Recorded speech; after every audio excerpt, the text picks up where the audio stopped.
In the gaming or gambling industry, no two games are alike.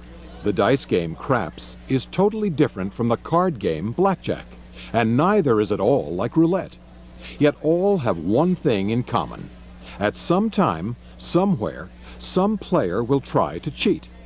Casinos rely on their pit bosses to detect cheaters and to deal with them unobtrusively when they are found.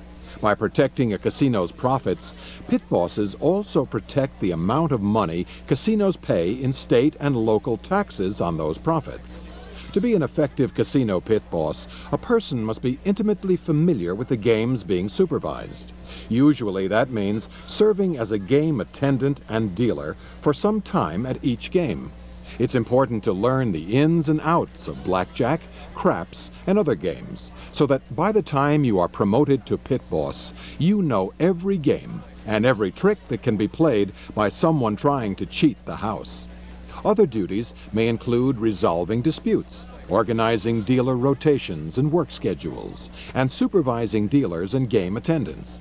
In most casinos, the pit boss is the frontline manager who is directly responsible for the smooth, honest operation of the most popular games.